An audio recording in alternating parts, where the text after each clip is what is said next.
Naturo, votre rendez-vous naturopathique. Avec Pauline Burel. Bonjour à tous, c'est la rentrée, la reprise de Allo Naturo en compagnie de notre Pauline Burel. Bonjour Pauline. Bonjour Tamara, bonjour à toutes et à tous. On est ravis de pouvoir accueillir à nouveau Pauline pour de nouveaux sujets et pour cette première émission de rentrée. Eh bien mesdames, on vous aime, on s'adresse à vous, désolé messieurs. Pauline vous parle du syndrome prémenstruel. Oui, et puis c'est parce que c'est un sujet qui m'avait été demandé, le syndrome prémenstruel. J'en profite pour vous rappeler que vous pouvez me demander de parler des sujets qui vous intéressent, soit en m'écrivant directement sur Instagram ou Facebook sur mon profil Pauline Wonderland, ou par mail cabinetpaulinewonderland@gmail.com, ou vous pouvez passer via RCB. Tamara, je te laisse rappeler les infos. Alors, par mail sur maquestion@radio-rcb.fr, et pour les habitués, vous connaissez le numéro du standard, c'est encore plus simple, 03 88 97 89 39. Super. Alors, entrons dans le vif du sujet. Comme d'habitude, une première partie un peu scientifique. Donc, qu'est-ce que le syndrome prémenstruel ? Comme vous vous en doutez, il ne touche que les femmes, bien sûr, et qui sont réglées aussi. Donc, c'est un ensemble de syndromes qui arrivent environ une semaine avant l'apparition des règles et qui disparaissent maximum 1 ou 2 jours après le début des menstruations. Donc, pour dire qu'un problème est lié au SPM, le syndrome prémenstruel, vous pouvez retrouver cet acronyme aussi sur le net ou partout. Donc, le timing par rapport au cycle des règles est vraiment important pour définir que c'est le syndrome prémenstruel. Donc, vraiment une semaine avant les règles et 1 ou 2 jours après le début. Chez une femme sur 2, ces symptômes sont gênants. Et dans 5% des cas, c'est une forme grave qui s'appelle un trouble dysphorique prémenstruel. Donc, c'est quand même une proportion assez énorme de personnes qui sont touchées par ce problème. Alors, qu'est-ce qu'on peut avoir pendant ce fameux syndrome prémenstruel ? Il y a vraiment beaucoup de choses et qui varient d'une femme à l'autre, donc cette liste n'est pas du tout exhaustive.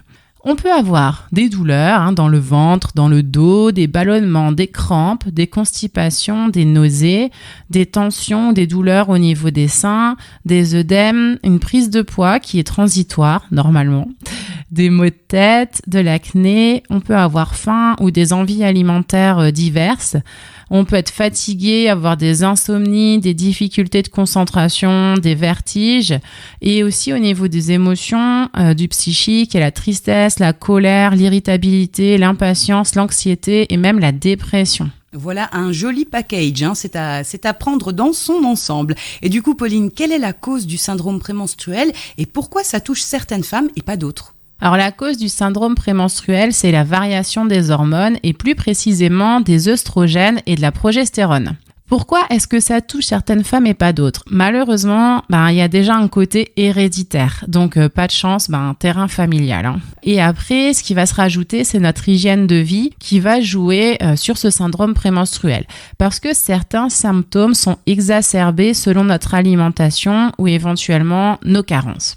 Et également, ça va dépendre de la santé de notre foie, parce qu'il est acteur également dans la régulation des hormones sexuelles des hommes et des femmes, d'où l'importance aussi de le chouchouter pendant l'adolescence. Quand les ados ils ont des boutons d'acné, etc., c'est parce qu'il y a justement toutes ces hormones sexuelles qui sont en pleine ébullition et qui sont au niveau du foie, entre autres. Donc je vous fais grâce quand même des détails de la cascade hormonale. Et quelles sont les solutions naturopathiques que tu nous proposes ? Alors d'abord, ça va commencer, on va travailler sur l'hygiène de vie et après, je vais vous parler des compléments alimentaires et des plantes qui vont aider à passer cette période compliquée. Alors au niveau de l'hygiène de vie, il faudrait idéalement avoir un sommeil de qualité, minimum 7 heures par nuit. Il faudrait pratiquer une activité physique régulière. Donc, comme d'habitude, je vous l'ai déjà dit, une activité physique, ça ne veut pas dire courir un marathon. On l'adapte surtout au niveau d'énergie qu'on a à ce moment du cycle. Si on a un syndrome prémenstruel, on n'est peut-être pas trop bien. Donc on peut aussi juste marcher, faire du yoga, du pilates. Celles qui sont à l'aise, aller aussi nager parce que quand c'est dans cette période, on n'a pas forcément envie de se mettre en maillot de bain ou faire un tour de vélo, aller dans le plein air, la nature. Il faut aussi gérer son stress avec, par exemple, de la méditation. Alors, la méditation, il y a la classique. Il y a la pleine conscience, dont je vous ai parlé dans une émission précédente. La cohérence cardiaque, j'en ai parlé aussi plein de fois. J'ai fait une émission spéciale cohérence cardiaque. Mais il existe aussi d'autres exercices de respiration qui font du bien.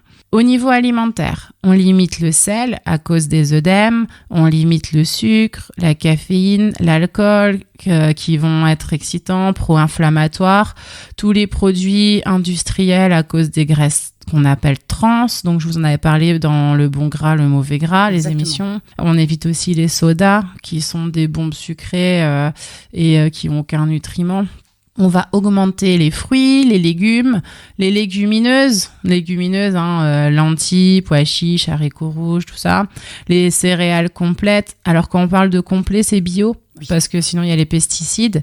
Et les graines et les oléagineux, je vous en parle aussi super souvent. Ça, on aime. La petite poignée par jour recommandée. Voilà, tout à fait. Tamara, elle apprend bien. Oui, je suis assidue dans Allo Naturo, j'écoute tout.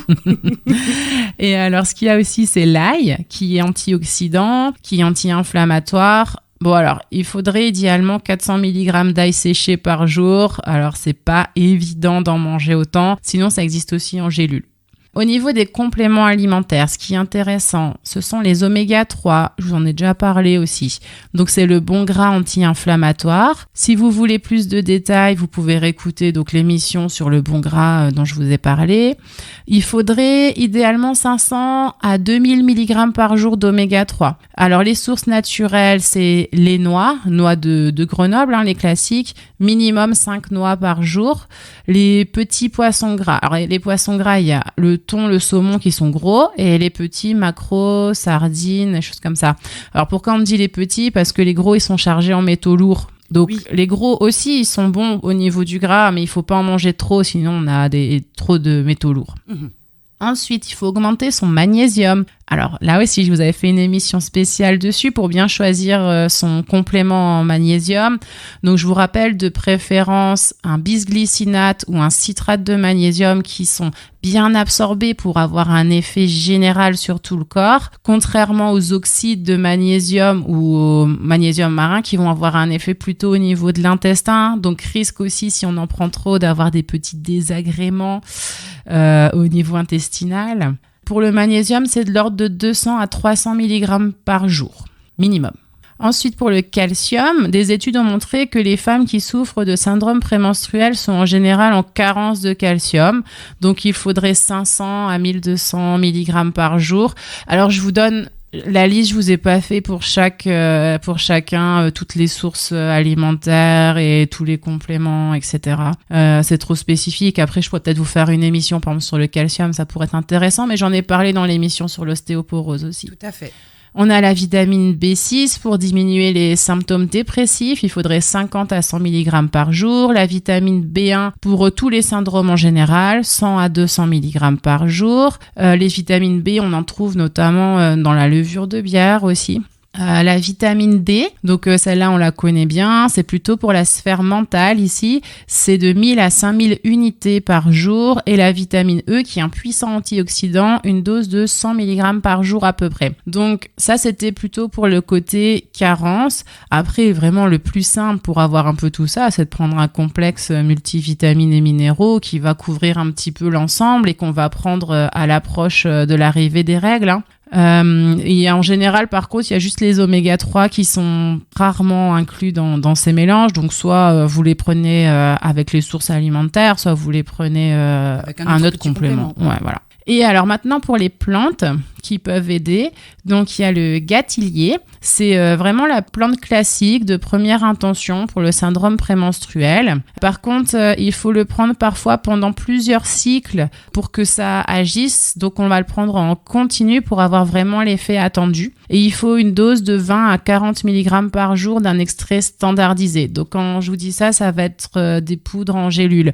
Pourquoi je vous parle pas de tisane ? Parce que les tisanes, c'est aussi très intéressant. C'est c'est économiquement, on va dire, plus intéressant. Mais pourquoi ? Parce que c'est beaucoup moins concentré qu'un complément qui va être en gélule. Et donc là, quand on va parler sur un problème syndrome prémenstruel assez important, on va aller plutôt sur la forme complément. Si vous avez juste des petits désagréments et que c'est pas trop fort, vous pouvez effectivement passer plutôt sur la tisane si ça vous plaît. Et vous pouvez d'ailleurs dans ces tisanes ajouter des feuilles de framboisier. Il existe aussi des mélanges de tisanes où il y a déjà plusieurs plantes dedans. Donc la feuille de framboisier, on peut la prendre en infusion par exemple. Et c'est la plante qui va rééquilibrer les hormones féminines. Et elle est aussi intéressante quand il y a des problèmes de régularité au niveau des cycles. Donc ça, c'est une belle plante pour la femme qui est vraiment pas encore ménopausée et qui est déjà réglée.